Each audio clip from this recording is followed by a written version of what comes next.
Hello students, आज हम 11th non foundation का एक new chapter 1D motion start करते हैं। 1D मोशन बहुत इंपॉर्टेंट टॉपिक है। आप लोगों को पूरा फोकस रखना है इस चैप्टर पे, और जो भी लेक्चर, जो भी नोट्स आप लोगों को भेजे जाते हैं, आप लोगों को उसको पूरा कंप्लीट करना है, उसको छोड़ना नहीं है नेक्स्ट डे के लिए।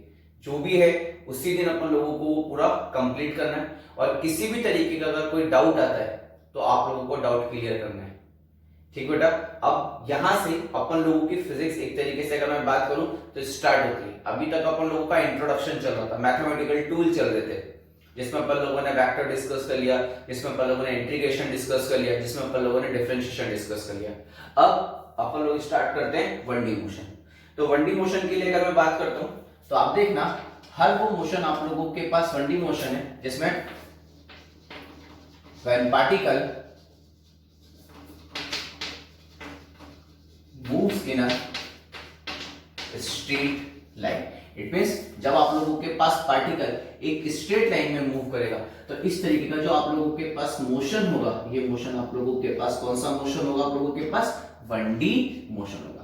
ठीक, आई बात समझ में सबको? तो पार्टिकल हमेशा क्या करेगा? एक स्ट्रेट लाइन में ही क्या करेगा? मूव करेगा। तो इस तरीके का जो मोशन अपन लोगों के पास होगा वो आप लोगों के पास क्या होगा? 1D मोशन होगा। ठीक, इसी में अपन थोड़ा सा और आगे बढ़ते हैं तो एक कुछ बेसिक टर्म्स होती हैं जिनके बारे में अपन लोगों को पता होना चाहिए। नॉर्मली अगर मैं फर्स्ट बेसिक टर्म के बारे में बात करता हूं तो मेरे पास होता है रेस्ट एंड मोशन।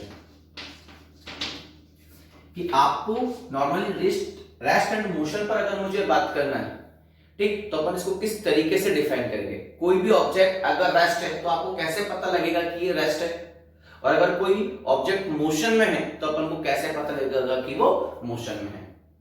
तो सबसे पहले मैं आपको ये बताना चाहता हूं कि रेस्ट और जो मोशन होता है ना, ये एक तरीके से आप लोगों के पास रिलेटिव टर्म है आप लोगों के पास।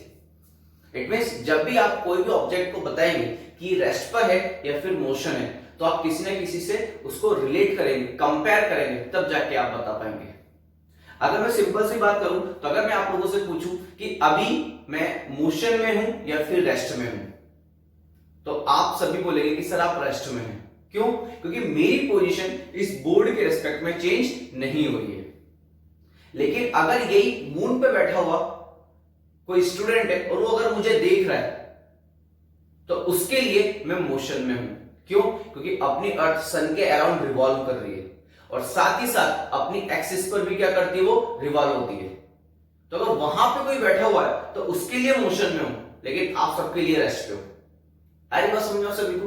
तो जो मोशन होता है ना, वो डिपेंड करता है कि आप किसके रेस्पेक्ट में, जो मोशन और रेस्ट होता है वो डिपेंड करता है कि आप किसके रेस्पेक्ट में बात कर रहे हैं, किस फ्रेम ऑफ रेफरेंस को लेके आप बात कर रहे हैं। जैसे कि अगर मैं सिंपल सी बात करता हूं, अब बस में अगर अपन सब जाते हैं तो बस में अपन सब एक दूसरे के रेस्पेक्ट में क्या होते हैं? रेस्ट पर होते हैं। लेकिन बाहर जो होते हैं वो सब मोशन में होते हैं। अरे बस समझो, चाहे अब बाहर कोई खड़ा भी है और अपनी बस जा रही है तो अपन उसको बोलते हैं कि तो वो पीछे गया। आगे बस समझो सभी को? तो वहां पर अपन क्या देखते हैं कि जब मैं अपने आसपास देखता हूं तो सब मुझे रेस्ट पे नजर आता है, और मैं ये सोचता हूं कि बाहर वाला मोशन में, लेकिन जो बाहर खड़ा है उसके लिए अपन लोग किसमें? मोशन में। अरे बस में, तो इसको इस तरीके से देखना आप लोग, इस तरीके से इसको समझना। मान लीजिए कि कोई भी इस तरीके से दो पाथ है, ठीक, एक पाथ पर इधर की तरफ इस तरीके से एक मैन 10 मीटर पर सेकंड से भाग रहा है इधर की तरफ, ठीक, और इधर की तरफ एक कार है और वो कार भी इधर की तरफ 10 मीटर पर सेकंड से जा रही है, as it is same direction में। तो जब इस कार में बैठा व्यक्ति इस आदमी को देखेगा, इस पर्सन को देखेगा, और ये पर्सन इस कार को देखेगा, तो दोनों एक दूसरे को हमेशा कैसे नजर आएंगे? रेस्ट में नजर आएंगे। लेकिन यहां पे खड़ा हुआ अगर कोई आदमी है और वो इन दोनों को देख रहा होगा तो ये दोनों किस में नजर आएंगे? मोशन में नजर आएंगे। इसके अकॉर्डिंग ये दोनों मोशन में। लेकिन अब आप खुद देख लो कि अगर मैं सिंपल सी बात करता हूं, लेकिन ये दोनों जब एक दूसरे को देखेंगे तो हमेशा एक दूसरे को कैसे नजर आएंगे? रेस्ट में, क्योंकि हमेशा एक दूसरे के सामने रहेंगे। आई बस में, तो जो मोशन और रेस्ट होता है ना, एक तरीके से रिलेटिव टर्म है आप लोगों के पास। कि आप लोग किसी न किसी से कंपेयर करेंगे तब जाके आपको पता लगेगा कि हाँ सिस्टम मोशन में है या फिर रेस्ट में है। आई बात समझ में आप सभी को? ठीक, तो ऐसी कंडीशन पे अपन अब डिफाइन करें इसको परफेक्टली कि किस तरीके से डिफाइन करेंगे, तो देखना हो आप लोग। अगर मैं रेस्ट और मोशन को डिफाइन करता हूं, सपोज मेरे पास एक पॉइंट है P, ठीक, मैंने इसकी सबसे पहले पोजीशन बताई। पोजीशन बताने के लिए मैं क्या लूंगा, कार्टेशियन कोऑर्डिनेट सिस्टम, और ये इसका ऑरिजिन हो गया। अब पोजीशन कैसे बताते हैं, एक लाइन एस एक्सिस पे डाल दो, एक लाइन वाई एक्सिस पे परपेंडिकुलर बिल्कुल। तो यहां से यहां तक का डिस्टेंस कितना हो गया x1, यहां से यहां तक का डिस्टेंस कितना हो गया y1। अगर आपको पॉइंट P पे जाना है तो पहले x1 चलोगे फिर y1 चलोगे, तभी तो P पे पहुंचोगे। तो P की पोजीशन कितनी होगी, x1, y1। अब आपने देखा कि t1 टाइम पे ये यहां पे था, ठीक, फिर t2 टाइम हुआ तब भी यहीं पे था, t3 टाइम हुआ तब भी यहीं पे था, t4 टाइम हुआ तब भी यहीं पे था। तो ऐसी कंडीशन पे अब आप बोल सकते हो कि टाइम चेंज हो रहा है, टाइम आगे बढ़ता जा रहा है, लेकिन उसकी पोजीशन, उसके कोऑर्डिनेट चेंज हो रहे हैं। इट मीन जो सिस्टम है वो किस पर है, आप लोगों के पास रेस्ट पर है। तो ऐसी कंडीशन पर अपन क्या देखते हैं कि अगर सपोज किसी भी कोई भी सिस्टम अगर अपनी पोजीशन टाइम के रेस्पेक्ट में चेंज नहीं करता है, तो ऐसी कंडीशन पे सिस्टम किस पर होगा, आप लोगों के पास रेस्ट पर होगा। आई बस में? तो अगर कोई भी पार्टिकल टाइम के रेस्पेक्ट में अपनी पोजीशन चेंज नहीं करता है, if particle does not change its position with respect to time, then particle is in rest। आई बस में? तो अगर पार्टिकल टाइम के रेस्पेक्ट में अपनी पोजीशन चेंज नहीं करेगा तो वो रेस्ट पर होगा। लेकिन अगर सपोज इस तरीके की कोई पोजीशन है, देखना हो आप लोग, ये x हो गया, ये y हो गया, और ये पॉइंट P था आपके पास यहाँ पर, ठीक, P टाइम t1 पे इसके कोऑर्डिनेट है x1, y1, x1, y1। फिर जब अपन ने थोड़ी देर बाद देखा t2 टाइम पे देखा तो ये q पर आ गया, यहां से कहां चला गया, q पर, एकदम स्ट्रेट लाइन, देखो एक स्ट्रेट लाइन मोशन बिल्कुल ऐसा जाएगा, ठीक। अब इसके यहाँ पे कोऑर्डिनेट कितने हो गए आप लोगों के पास, x2, और यहाँ पे कोऑर्डिनेट इसके कितने हो गए आप लोगों के पास, y2। तो अब t2 टाइम पर इसके कोऑर्डिनेट कितने हो गए, x2, y2। फिर जैसे टाइम t3 हुआ ये यहाँ पर कहीं पर और पहुंच गया, x3, y3 किसी t3 टाइम पर। तो अपन क्या देख रहे हैं कि टाइम के रिस्पेक्ट में इसकी पोजीशन चेंज हो रही है, और पोजीशन तो उसी की चेंज होती है जो मोशन में होता है। तो ऐसी कंडीशन पर अपन क्या देखते हैं कि when particle changes its position with respect to time, then particle is in state of motion. It means particle किसमें होगा, मोशन में होगा। तो यहां पे जो कोऑर्डिनेट सिस्टम है आपने फिक्स कर रखा है, यहां पर अपन लोगों ने इसको किस पे रखा है, पोजीशन, इसको रेस्ट पे रखा है। तो अपन हमेशा कोऑर्डिनेट सिस्टम को या तो रेस्ट पे रखेंगे, और मैक्सिमम टाइम 99.999% टाइम अपन लोग इस कोऑर्डिनेट सिस्टम को किस पे रखेंगे, रेस्ट पे रखेंगे, और फिर किसी पार्टिकल को देखेंगे अपन, किसी पार्टिकल की पोजीशन को देखेंगे, किसी पार्टिकल के मोशन को देखेंगे, किसी पार्टिकल की पोजीशन वेक्टर को देखेंगे। आई बात समझ आ सकते हो? तो इस तरीके से अपन रेस्ट एंड मोशन पे क्या करते हैं बेटा, डिस्कस करते हैं। आई बात समझ आ सभी को? ठीक, आगे चलते हैं थोड़ा सा।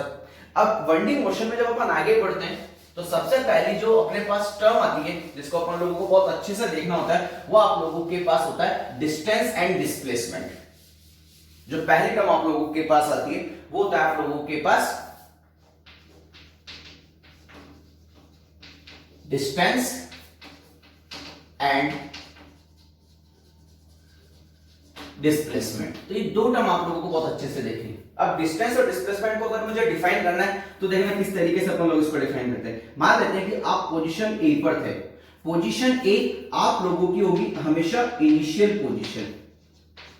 मान लीजिए आपने यहां से चलना स्टार्ट करा, ये इनिशियल पोजीशन, ठीक, और आपको जाना है कहां तक, बी पर, जो कि आप लोगों की एक तरीके से कौन सी पोजीशन होगी, फाइनल पोजीशन होगी। आई बात समझना सभी को?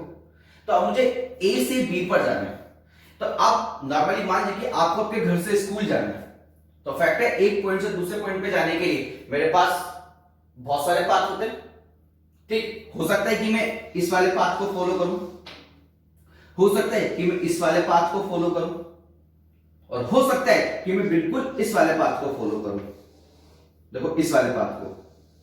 और जब मैं इस वाले पाथ को फॉलो करूंगा तो मेरे को एकदम स्ट्रेट जाना पड़ेगा, देखो एकदम सीधा जाना पड़ेगा। और जब इस वाले पाथ को फॉलो करूंगा तो मेरे को हमेशा डायरेक्शन किधर की तरफ रखनी पड़ेगी, बिल्कुल सामने रखनी पड़ेगी, तब जाके मैं पॉइंट बी पर पहुंचूंगा।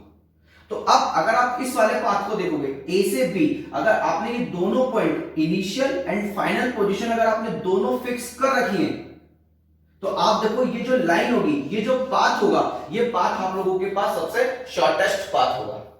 तो ऐसी कंडीशन पर अगर मैं बात करूं तो आप लोगों के पास एक तरीके से क्या हो गया, शॉर्टेस्ट पाथ हो गया। आई बस में। और आप सबको पता होता है कि जो डिस्प्लेसमेंट होता है, डिस्प्लेसमेंट को भी तो ऐसे डिफाइन करते हो, shortest path between two points. आई बस में, ठीक, जो शॉर्टेस्ट पाथ होगा या फिर shortest path from point A to point B, ठीक ना। तो ऐसी कंडीशन पर अपन क्या देखेंगे, जो शॉर्टेस्ट पाथ होगा, ये शॉर्टेस्ट पाथ आप लोग एक तरीके से किसको डिफाइन करेगा, डिस्प्लेसमेंट को डिफाइन करेगा। अब आप देखो शॉर्टेस्ट पाथ है, तो शॉर्टेस्ट पाथ होने की वजह से इसके पास डायरेक्शन आएगी कि नहीं, कि अगर तेरे को इसी पाथ को फॉलो करना है तो हमेशा सीधा जाना पड़ेगा, तो डायरेक्शन आई। इट मींस मेरे को यहां पे पता लग गया कि displacement is a vector quantity, displacement is a vector quantity. It means इसके पास मैग्नीट्यूड भी होगा, तो साथ में इसके पास डायरेक्शन भी होगी। आई बात समझ में आप सभी को, ठीक। नेक्स्ट, अगर मैं ए और बी को फिक्स कर दूं, अगर मैं पॉइंट ए और पॉइंट बी को फिक्स कर दूं, पॉइंट ए पॉइंट बी को फिक्स कर दूं, तो क्या ये शॉर्टेस्ट पाथ कभी चेंज होगा क्या, इससे छोटा पाथ पॉसिबल है क्या, नहीं है। अगर मुझे ए टू बी जाना है तो इससे छोटा पाथ पॉसिबल नहीं है। अगर मैं फाइनल पोजीशन और इनिशियल पोजीशन को क्या कर दूं, फिक्स कर दूं, इट मींस मुझे एक बात फिर पता लगी कि डिस्प्लेसमेंट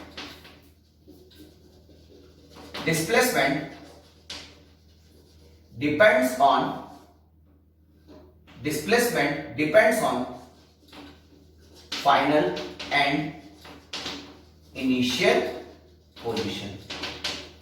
आगे बात समझा आप सभी को, ठीक। नेक्स्ट, इट मींस अगर ये दोनों पॉइंट फिक्स हैं तो हमेशा यही पाथ फॉलो करना पड़ेगा कि नहीं करना पड़ेगा, चाहे कुछ भी हो जाए, ठीक है ना। तो ऐसी कंडीशन पे मैं यहां पे क्या देखता हूं कि डिस्प्लेसमेंट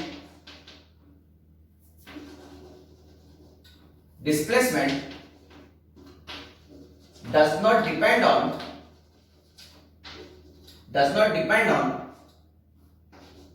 path या length of path।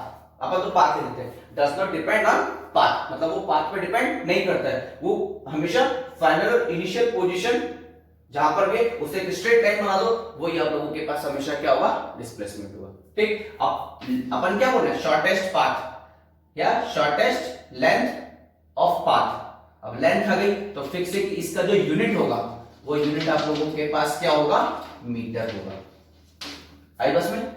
और इसका लेंथ मीटर है तो इसका जो डायमेंशनल फार्मूला बनेगा, इसका डायमेंशनल फार्मूला, अब देखो लेंथ है ना, लेंथ डायमेंशनल फार्मूला कुछ भी नहीं होता, मीटर क्या होता है, लेंथ, लेंथ का ले लो एल, तो मैंने एल लिख दिया यहां पे, ठीक। अब देखो यहाँ पे एम मीटर की पावर कितनी है, 1 ही तो है, तो यहाँ पे लिख दो L1। अब यहाँ पे और कोई फिजिकल क्वांटिटी नहीं, तो अपन इसको सिंपल लिख के छोड़ देंगे L1, तो ये हो गया इसका डायमेंशनल फार्मूला। आई बात समझ आपको। तो डिस्प्लेसमेंट के सारे पॉइंट समझ में आए कि नहीं। तो displacement, the shortest path between two point is called displacement. Displacement is a vector quantity. Displacement depends on final and initial position. Next is displacement does not depend on path. Unit of displacement is metre and dimension formula कितना होगा इसका, L1। इसी तरीके से मैं बात करूंगा distance पर। अब आप देखो डिस्टेंस क्या होता है, डिस्टेंस होता है लेंथ ऑफ पाथ। जो भी आप लोगों के पास पाथ है, ठीक है ना, उसका जो लेंथ होगा, length of path is called distance. तो ऐसी कंडीशन पे मैं क्या देखता हूं कि जो डिस्टेंस होता है मेरे पास, उसमें मैं बात करता हूं लेंथ ऑफ पाथ। तो जो लेंथ होगा पाथ का, वही आप लोगों के पास एक तरीके से क्या होगा, डिस्टेंस होगा। नेक्स्ट, अब आप देखना, अगर आप जो पाथ फॉलो करोगे, जिस पाथ पे जाओगे, ठीक है ना, आप मान लीजिए आप इस पाथ से रहे हो, तो देखो आप कभी ऊपर जा रहे हो, कभी नीचे जा रहे हो, कभी ऊपर, कभी नीचे, कभी ऊपर, तो यहाँ पे भी देखो कभी इधर जा रहे हो, कभी इधर जा रहे हो, एकदम से इधर चले गए, तो यहाँ पे कहीं पर भी डायरेक्शन फिक्स नहीं है। और जहां पे डायरेक्शन फिक्स नहीं होती, वो क्वांटिटी आप लोगों के पास कौन सी क्वांटिटी होती है, स्केलर क्वांटिटी। स्केलर क्वांटिटी के पास ओनली क्या होता है, स्केलर क्वांटिटी के पास ओनली मैग्नीट्यूड होता है, उसके पास डायरेक्शन नहीं होती है। आगे बात समझ में आप सभी को। इसी तरीके से अगर मैं नेक्स्ट बात करता हूं तो देखो, अगर आप डिस्टेंस की बात करते हो और इस लेंथ पर जाते हो, इस लेंथ को फॉलो करते हो, मान लेते हैं कि ये 2 किलोमीटर है, ये 1 किलोमीटर है और ये 1/2 किलोमीटर है। तो अगर आप इस पाथ को फॉलो करते हो, इस पाथ को फॉलो करते हो, तो आपको अगर पॉइंट बी पे जाना तो कितना पाथ चलना पड़ेगा? 2 किलोमीटर का पाथ चलना ही पड़ेगा। अगर आप इस पाथ को फॉलो करते हैं तो आपको कितना डिस्टेंस चलना पड़ेगा? 1 किलोमीटर का। और अगर आप इस पाथ को फॉलो करते हैं तो आपको कितना किलोमीटर का पाथ चलना पड़ेगा? 1/2 किलोमीटर का पाथ चलना पड़ेगा। इट मींस अगर मैं डिस्टेंस की बात करूंगा तो जो आप पाथ फॉलो कर रहे हो उस पाथ की लेंथ तो आपको कवर करनी ही पड़ेगी। इट मींस यही तो बात होगी कि जो डिस्टेंस है, distance depends on length of path या depends on path। तो फैक्ट अगर पाथ पे डिपेंड कर रहा है तो it means distance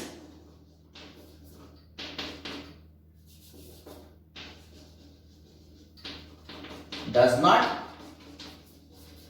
depend on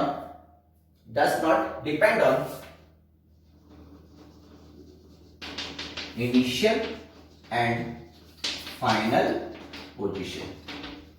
आई बस में तो जो डिस्टेंस है वो इनिशियल और फाइनल पोजीशन पर डिपेंड नहीं करेगा। वो किस पर डिपेंड करेगा? ओनली जो आप पाथ फॉलो कर रहे हैं उस पाथ पर वो क्या करेगा? आप लोगों के पास डिपेंड करेगा। नेक्स्ट, अब डिस्टेंस लेंथ आ गया, लेंथ ऑफ पाथ, लेंथ का यूनिट क्या होता है? मीटर।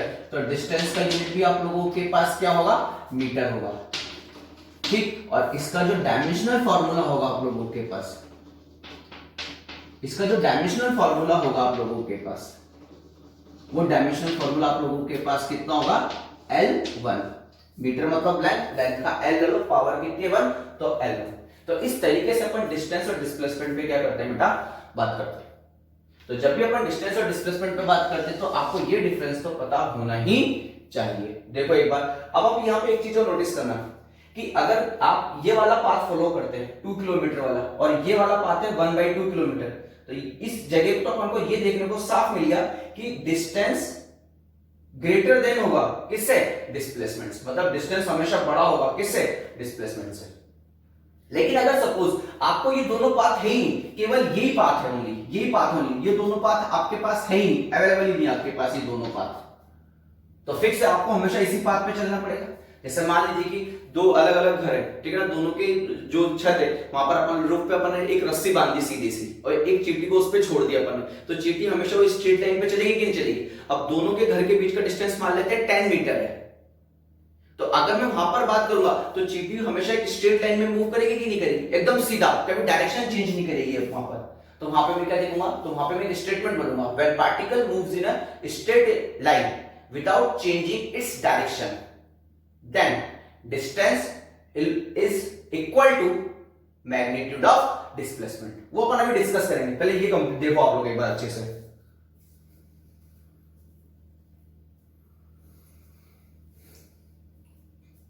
ठीक है, चले आगे तो देखना आप लोग।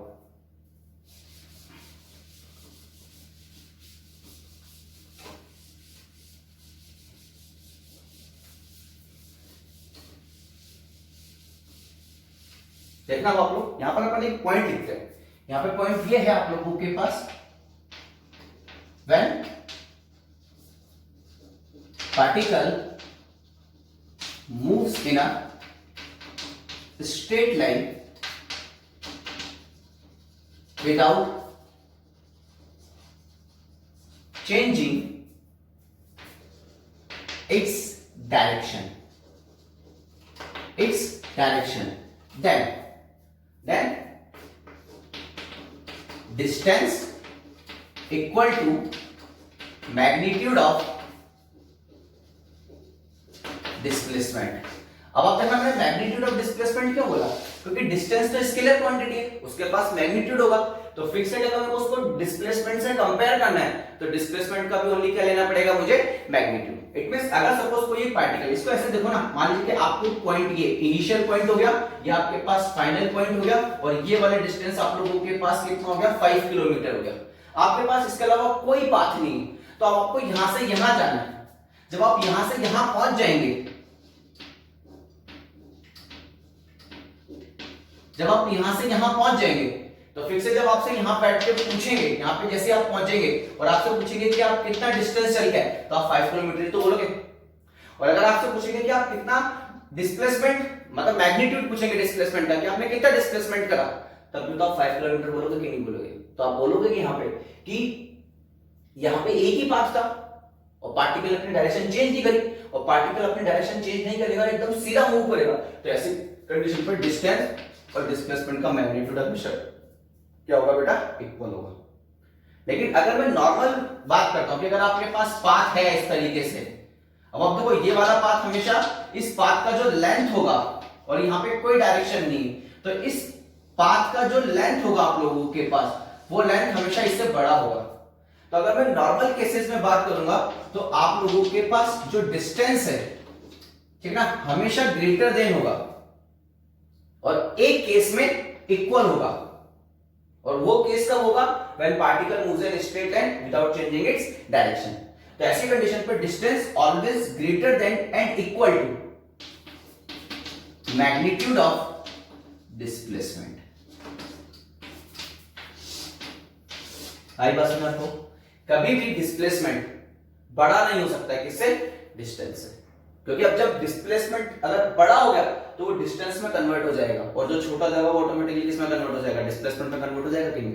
तो ऐसी कंडीशन पर अपन क्या देखते हैं कि distance is always greater than and equal to displacement. आई बस में तो जो भी अपन बोल रहे ना बेटा, उसको आप लिखते भी जाना साथ में। ओके, तो ये कंप्लीट हुआ कि नहीं आप लोगों को? तो इस तरीके से अपन डिस्टेंस और डिस्प्लेसमेंट पे क्या करते हैं? बात करते हैं। एक दो क्वेश्चन देखते हैं पहले अपन, ठीक है ना, तो अपन को थोड़ा डाउट क्लियर होगा कि डिस्टेंस और डिस्प्लेसमेंट पे किस तरीके से अपन बात करेंगे। तो देखना आप लोग,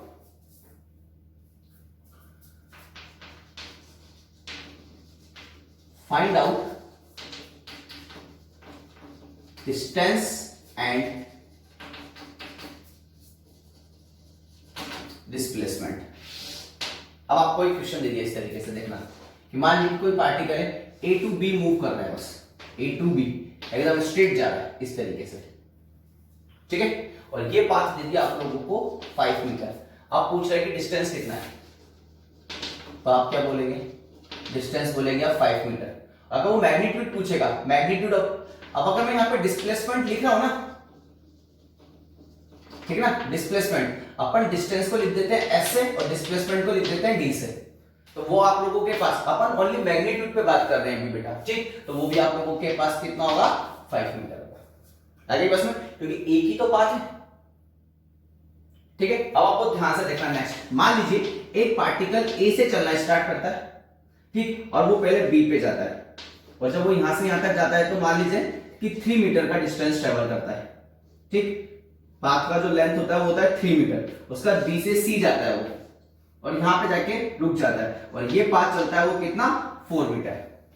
तो पहले वो इधर से इधर गया, फिर इधर से इधर गया। तो अब अपन बात करते हैं डिस्टेंस की, तो डिस्टेंस कितनी हो जाएगी आप लोगों के पास? डिस्टेंस क्या होता है? लेंथ ऑफ पाथ, लेंथ ये रहा, लेंथ ये रहा, दोनों जुड़ जाएगा क्योंकि स्केलर क्वांटिटी है, तो 3 + 4, तो ये हो जाएगा 3 मीटर + 4 मीटर इक्वल टू कितना हो जाएगा आपके पास? 7 मीटर।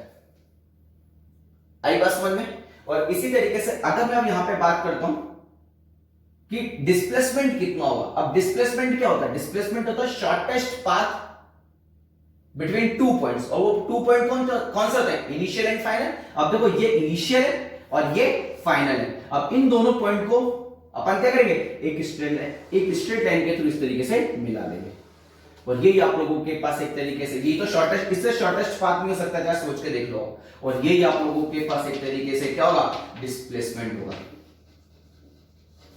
आई बात में?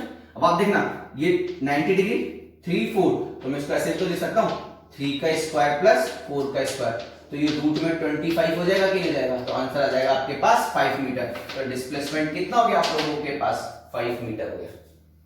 आई बात समझ में आप सभी को? इसी तरीके का एक क्वेश्चन और देखना,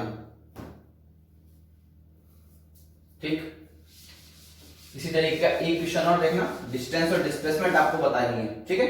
तो देखना, मान लेते हैं एक पार्टिकल ए से चलता है बी तक, कितना? 8 मीटर मान लेते हैं, ठीक, फिर वो इधर की तरफ चलता है 4 मीटर, ठीक, फिर वो इधर की तरफ चलता है कितना मीटर, सपोज 5 मीटर, कितना चलता है 5 मीटर। तो ए से जाता है बी, बी से जाता है सी, सी से जाता है डी। अब आपको डिस्टेंस और डिस्प्लेसमेंट बताना है कितना होगा, जल्दी से बताओ। डिस्टेंस बताना है और साथ में डिस्प्लेसमेंट बताना है। तो आपको ध्यान से देखना, डिस्टेंस क्या होता है, लेंथ ऑफ पाथ कितना चला 8 मीटर, 4 मीटर, 5 मीटर। तो 8 metre plus 4 metre plus 5 metre, तो कितना जाएगा 12 प्लस 5 17 मीटर। आगे बात समझ में।